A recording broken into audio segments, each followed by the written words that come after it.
Kemudian yang kedua, saya ingin ajarkan zikir dalam Al-Quran yang bisa menguatkan roh tatkala dilanda penyakit-penyakit semacam yang kita hadapi pada saat ini.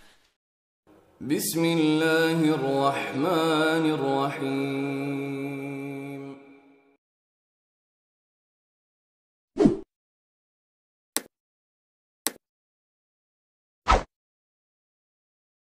Kemudian yang kedua, saya ingin ajarkan zikir dalam Al-Quran yang bisa menguatkan roh tatkala dilanda penyakit-penyakit semacam yang kita hadapi pada saat ini. Satu, jika kita tidak tertimpa dengan penyakitnya, tapi khawatir itu hadir di lingkungan kita, maka diajarkan doa oleh Al-Quran terkait doa yang pernah dibacakan Nabi Ibrahim alaihissalam. Salah satunya terdapat di Quran surah ke-26 Asy-Syu'ara ayat ke-80. Wa idza maridtu fahuwa yashfin. Wa idza maridtu fahuwa yashfin. Singkat, padat. Wa idza maridtu fahuwa yashfin. Kalaupun aku sakit, apapun penyakitnya, pasti Allah akan menyembuhkan. Saya ulang ya. Wa idza maridtu fahuwa yashfin. Kalaupun aku ditimpa penyakit, apapun penyakitnya, pasti Allah sembuhkan. Ini bentuknya fi'il madhi tapi maknanya mudhari'. Das ya? Kalaupun aku sakit, wa idza kalau ketemu fi'il madhi maknanya mudhari'. Sebaliknya, mudhari' ketemu dengan iz maknanya madhi. Idh yaqulu idh, ya, idh misalnya, idh bertemu dengan fi'il mudhari, maknanya madhi. Tapi kalau fi'il madhi bertemu dengan idza, ya, itu maknanya mudhari, akan, belum kejadian. Ya, belum kejadian. Jadi kalau Anda khawatir dengan hal-hal demikian, kata Al-Quran tetap optimis. Tetap semangat. Ya, jadi kalau ada penyakit, ada apapun di sekitaran kita, jangan sampai berhenti beraktivitas. Kalau menjadi epidemi, jadi wabah, kata Nabi, lakukan karantina. Benar yang dikerjakan sekarang. Yang sakit jangan datang ke tempat-tempat perkumpulan, jangan keluar dari wilayah, kata Nabi, tinggal di situ. Yang tak sakit jangan berkunjung ke situ. Nah, itu perintah yang Nabi sampaikan ketika menjadi kepala negara. Maka kalau sekarang kepala negara atau lewat kementerian menginformasikan, jangan dulu orang asing masuk ke sini. Atau yang kena penyakit jangan berbaur. Nah, itu bagus, kita ikuti. Ikuti. Sekarang DMI, Dewan Masjid Indonesia, memberikan pengumuman, ada 6 poin di situ. Kita ikuti dengan baik. Ya, jadi kalau yang sedang sakit, sedang flu, batuk-batuk dan sebagainya, dirasakan bisa menular misalnya, maka tinggal di rumah. Sholat. Ya, jangan berbaur dulu, khawatir menular. Itu standar dalam hadis Nabi. Itu biasa. Tapi kalaupun Anda misalnya berhadapan dengan orang-orang dan belum tahu bagaimana penyebarannya, tindakan preventif penting, silakan. Mau pakai masker yang lain. Tapi keyakinan perlu dibangun. Kata Allah, wa idza maridtu fahuwa yashfin. Yakin. Ingat, ajal tidak terkait dengan penyakit. Ajal itu terkait dengan maut.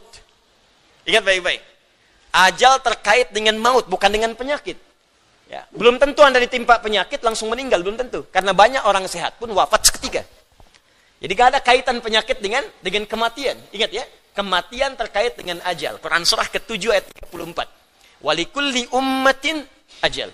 Setiap umat ada batas waktu hidupnya. فَإِذَا جَاءَ أَجَلُهَا لَا يَسْتَخِرُونَ سَاعَةً وَلَا يَسْتَقْدِمُونَ. Kalau sudah tiba ajalnya, maka tak bisa Anda mohon dimajukan, tak bisa pun dimundurkan. Nah, ayat ini ingin mengatakan, sudah kalau mau itu urusan Allah. Mau dengan kematian, mau dengan maaf, mau dengan penyakit, mau dengan yang lainnya, kalau tiba ajal yang meninggal.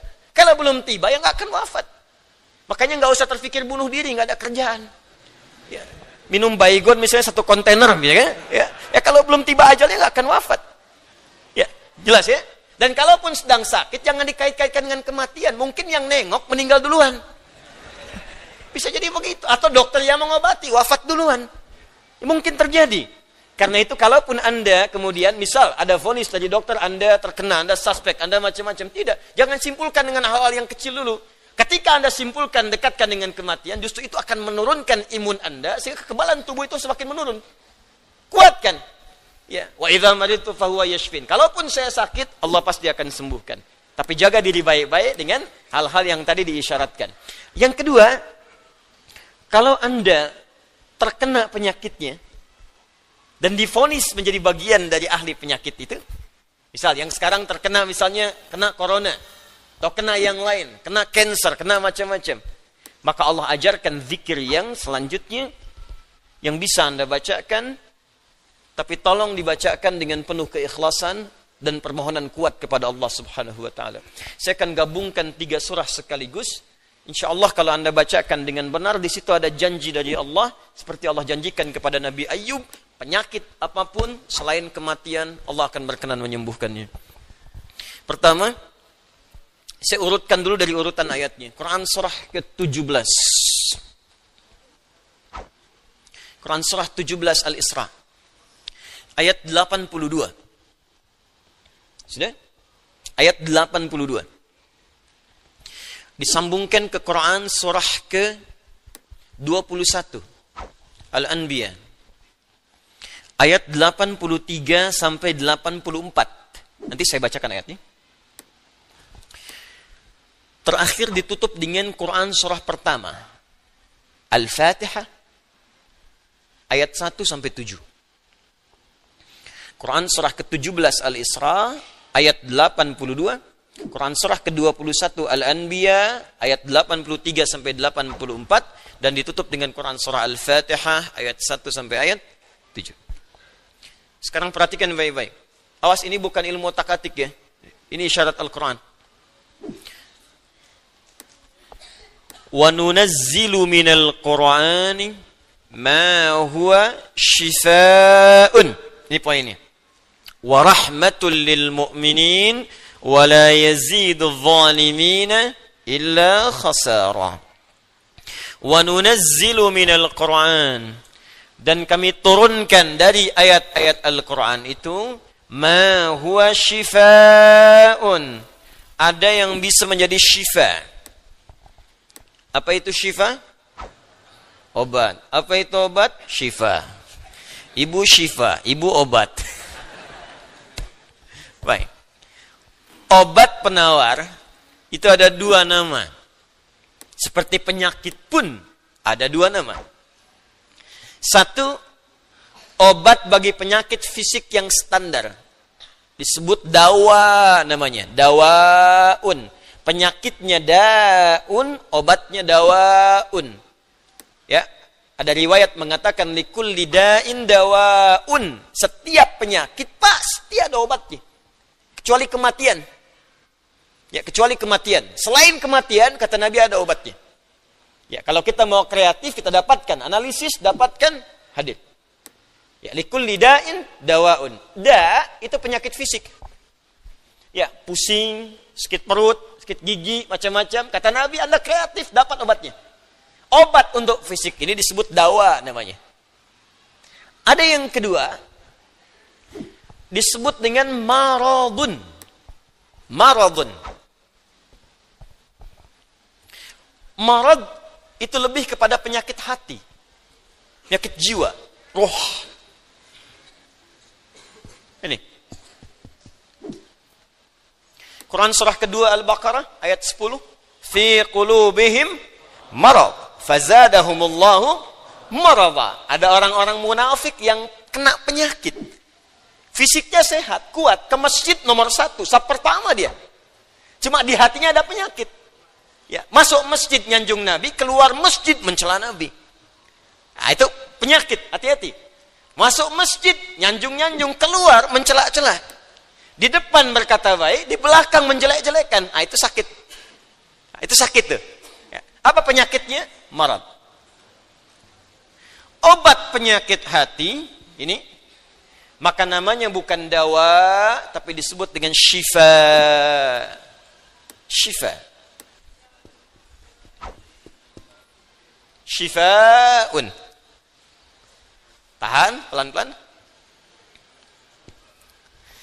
Jikalau ada orang iri hati, orang dengki, mohon maaf, orang terkena penyakit hati yang lainnya, maka obatnya tidak akan pernah ditemukan di apotek atau di rumah sakit tertentu.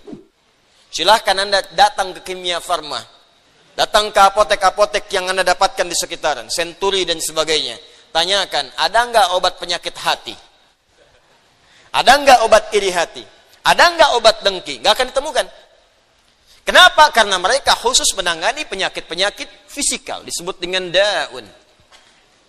Tapi kalau syifa, maka ini erat kaitannya dengan penyakit yang pertama ini, penyakit hati. Di mana ditemukannya? Kata Allah, wa nunazzilu minal Qur'an. Solusinya ada dalam Al-Quran.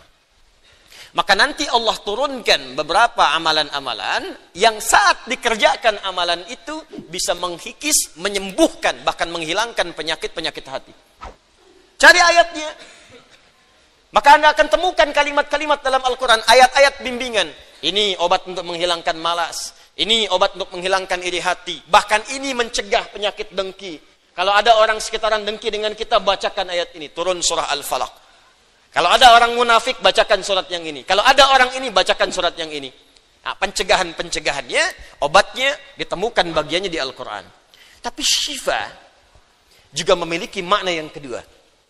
Dia adalah obat bagi penyakit fisik yang sudah sulit ditemukan obat dan penawarnya. Kalau dokter sudah mengatakan, sudah ini nggak ada obatnya. Ini belum ditemukan penawarnya. Maka Allah turunkan kemudian beberapa ayat dalam Al-Quran berupa zikir-zikir tertentu yang kalau dilakukan dengan benar, maka melahirkan penawar yang tidak ditemukan secara fisikal. Apa diantaranya? Yuk kita bacakan Quran surah ke-21 Al-Anbiya ayat ke-83 sampai 84. Kenal Nabi Ayub? Bagus. Ada yang kenal di sini. Baik. Bukankah ujian Nabi Ayub salah satunya kena penyakit fisik? Bukankah ujian Nabi Ayub alaihissalam salah satunya kena penyakit fisik? Ya. Pertama ujian harta, habis semua asetnya. Yang kedua ujian keluarga, wafat semua anaknya. Yang ketiga ujian fisik. Ditimpa, diuji dengan penyakit, maaf, yang belum ditemukan obatnya, tidak akan pernah dirasakan orang sebelumnya, tidak dialami orang setelahnya, saking parahnya penyakitnya. Dokter mengatakan sudah nggak ada obat. Orang mengatakan secara klinis mustahil sembuh, nggak ada obatnya. Maka apa yang dikerjakan oleh Nabi Ayub alaihissalam? Ingat, ini pesan dari Al-Quran. Ada isyarat begini, ketika manusia mengatakan, makhluk mengatakan ini mustahil, itu tanda pertama dari Allah supaya langsung kita diminta untuk memohon kepada Allah Subhanahu Wa Taala. Jadi kalau ada orang mengatakan ini nggak bisa, itu langsung tanda langsung dari Allah supaya tinggalkan pendapat makhluk, minta kepada Khalik. Itu poinnya. Makanya seringkali ujian penyakit itu diantaranya mendorong kita untuk mendekat kepada Allah. Jadi kalau Anda diberikan penyakit sampai parah, nggak menyebut nama Allah juga, perlu dikasih apa lagi supaya ingat sama Allah? Jadi kalau diberikan yang paling parah, nggak sempat menyebut nama Allah juga, Anda perlu dikasih apa lagi? Karena itu seringkali ujian itu, kata Nabi, jika Allah mencintai seorang hamba, diberikan ujian supaya dekat dengan Allah. Innallaha idza ahabba 'abdan ibtala.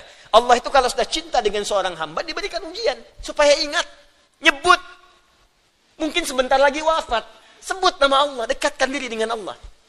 Makanya, maaf ya, nikmat kesehatan itu berharga ketika sakit. Ya, syukur nikmat itu datang ketika sakit.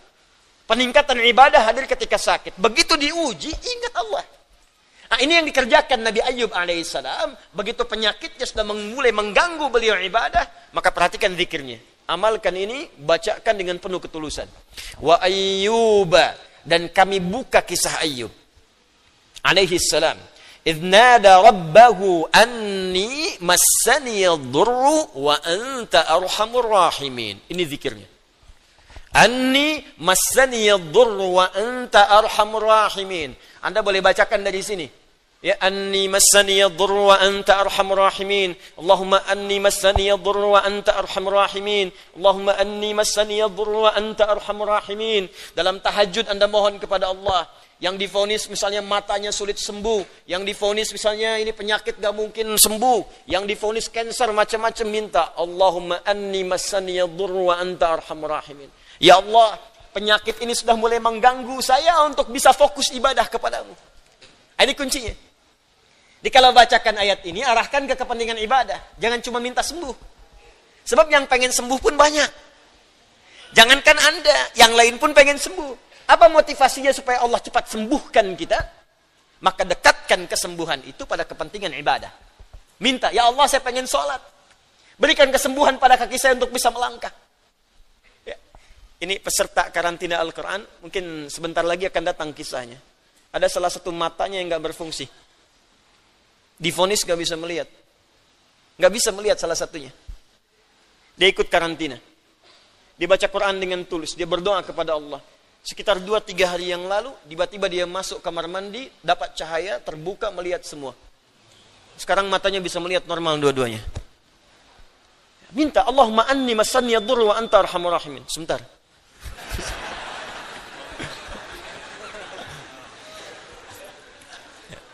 Ya Allah, ini penyakit sudah mulai mengganggu saya untuk ibadah. Saya pengen ke masjid ya Allah. Saya pengen Jumatan. Saya pengen jamaah ya Allah. Cuman karena ini saya nggak bisa lagi jamaah. Bukankah engkau menyukai hambamu yang jamaah ya Allah? Bukankah engkau menyukai hambamu yang sholat bersama ya Allah? Bukankah engkau menyukai zikir ya Allah yang kau dengar setiap waktu ya Allah? Wa anta arhamur rahimin, sedangkan engkau yang paling sayang padaku. Kalau yang paling sayang saja tidak engkau sembuhkan, lantas kepada siapa lagi aku mohon dan meminta? Kalau kepada yang paling sayang saja tidak menyembuhkan, kepada siapa lagi aku mesti meminta? Anda tahu apa jawabannya? Fastajabna lahu fakashafna ma bihi min dhurrin wa atainahu ahlahu wa mithlahu ma'ahum rahmatan min indina, ujungnya wa dzikra lil abidin. Kata Allah, kalau ada orang yang mengamalkan zikir ini seperti Ayub mengerjakannya, aku akan sembuhkan penyakitnya, hilangkan semua kesulitannya, bahkan aku kembalikan aset-aset yang dirasakan hilang.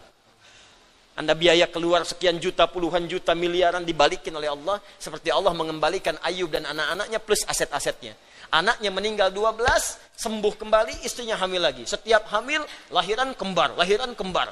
Lahiran sampai 12 kali, anak 24. Aset balik semuanya.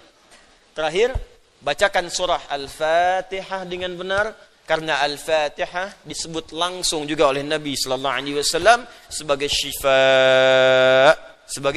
syifa, seperti pernah kepala suku saya kisahkan di pertemuan awal, tersengat kala jengking dan medis mengatakan tidak mungkin sembuh, diruqyah kemudian dibacakan itu dan Allah berikan kesembuhan. Wallahu a'lam bissawab. Ini bagian dari ikhtiar roh, bukan bagian dari pendekatan-pendekatan obat fisik. Dan semoga dengan itu Allah memberikan ketenangan, kemudahan, dan menghilangkan segala kesulitan di sekitaran kita insyaAllah. Ini sebagai respon dari beberapa saudara-saudari kita yang meminta penguatan dan doa.